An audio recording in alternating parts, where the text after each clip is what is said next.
चलित वर्ष घोषयात्रा देखा मिली एक अप्रीतिकर परिस्थिति जहां महाप्रभु जगन्नाथ टाहिया को नहीं उठी प्रश्न। महाप्रभु रथरे देखा मिलला किंतु मुकुट बा टाहिया देखा मिलला नहीं। तेबे कुआडे गला टाहिया एभली एक प्रश्नर उत्तर रखिंट मंदिर मुख्य प्रशासक अरविंद पाढ़ी। मैंने जानी महाप्रभु गिलाप पिंधिकी आसते आम जहाँ इंग्राजी में रेनकोट कहूचे बरसाती कहूचे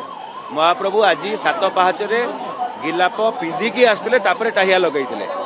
जो टाहिया प्रस्तुत करा से टाहिया जो सोल किंबा तुलसी था ओजन थिला बोली आमको संपृक्त सेवक मैंने सूचना देले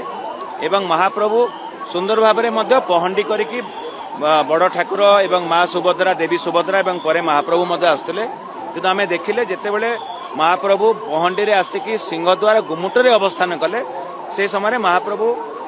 किछि समय पाखापाखि 40-50 मिनिट से अटकी रहिले। मोर धृष्टता हम कौ कारण अटकी रहिले आपण मैंने जानी आज महाप्रभु विश्व प्रसिद्ध घोषयात्रा जहाँ भी नीतिकांति थिला सठिक समय आरंभ होता एवं महाप्रभु पहंडी अध घंटा पूर्वर होता। गतकाली आपण मान पाखे निश्चित भाव में सूचना थी पुरी रे प्रबल वर्षा होता। इनफैक्ट ओडिशार सर्वाधिक वर्षा पुरी रे होता 148 मिलीमीटर वर्षा होता पुरी रे जहाँ की सर्वाधिक एवं एते वर्षा सत्वे देखिथे आपण प्रशासनिक प्रस्तुति जहाँ बहुत सुंदर भाव में थिला एवं आज वर्षा जारी रही एवं महाप्रभु को कृपा थिला मझिरे मझिरे छाड़ी जाउथला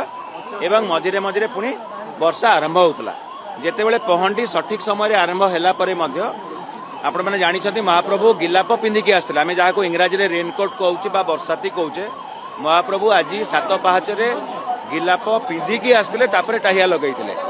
जो टाहिया प्रस्तुत करा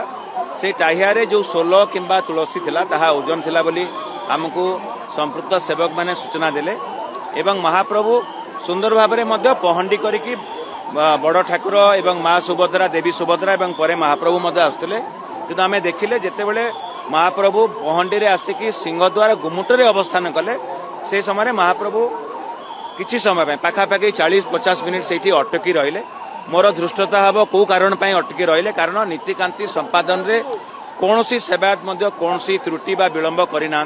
तेणु आपण जरिया समस्त सेवायत बंधु मान छतीसा निजको आम कृतज्ञता ज्ञापन करूँ। महाप्रभु पाद पद्म आम प्रणाम जनाऊँ आम तांकर अनुग्रह अच्छी बोली भाविबा जे एते प्रतिकूल पाग सत्वे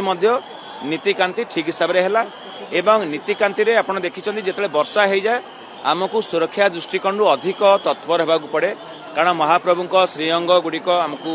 तांकर जत्न नबाकू पड़े से हिसाब से समस्त सेवक दैतापति निजोग्र सेवक मैंने एवं अन्य जेते भी पहंडी संपृक्त सेवायत मैंने खूब संतर्पण रे महाप्रभुंकर पहंडी नीति को अनुष्ठित करैथिले किंतु महाप्रभुंकर कौन अभिप्राय थिला आमे महाप्रभु को ही जना किंतु आमे गोटे साधारण भक्त हिसाब से आमे जानी पारुना। सिंहद्वार गुमुटरे पाखापाखि 40-50 मिनिट महाप्रभु रहिले कारणटा आपण कौन हिसाब से स्पेकुलेट करबा ठीक नुह कारण बहुत दिन बहुत थर महाप्रभु सेमती रहती एवं आज जेहेतु प्रतिकूल पाग थिला वर्षा बहुत थिला एवं वर्षा सत्वे समस्त नीतिकांति देवनीति ठीक हिसाब से संचालित होता एवं पर जो रथ टणा है आम जेहेतु पाखापाखि 1.5 घंटा पहंडी रे विलंब है वर्षा जनित एवं जो आम कहले टाहिया रे जो ओजन हेबारु ताकू काढ़ी देले संपृक्त सेवायत तेणु जेहेतु पाखापाखि 5टारे बड़ ठाकुर रथ टणा है एवं तापरे देवी सुभद्रा रथ टणा है एवं महाप्रभु रथ टणा बेलू आम देखिले जे एवं आम सुरक्षा अधिकारी मानकर परामर्श नेलु आमर जी भोई सरदार अच्छा परामर्श नेलु से कहया कथा सार जो टाइप रे जो आलुओ जी रहा कथा से हिसाब से आम जो ब्रेक पकईवाई जी आलुओ दरकार से हिसाब से आलुओ ना आपण मैंने दयाकोरी कौन हिसाब से रिस्क नियंतु ना एवं आम भक्त श्रद्धालु मानकर आपण देखुंत आम पाखे जहाँ सूचना अच्छी 10-12 लक्ष भक्त आज एते प्रतिकूल पाग थिले भी आसीचंती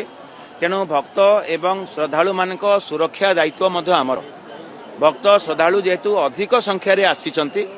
तेणु एवं सुरक्षा दृष्टिकोण महाप्रभु रथ एबे सिंहद्वार सामना रे रहिले।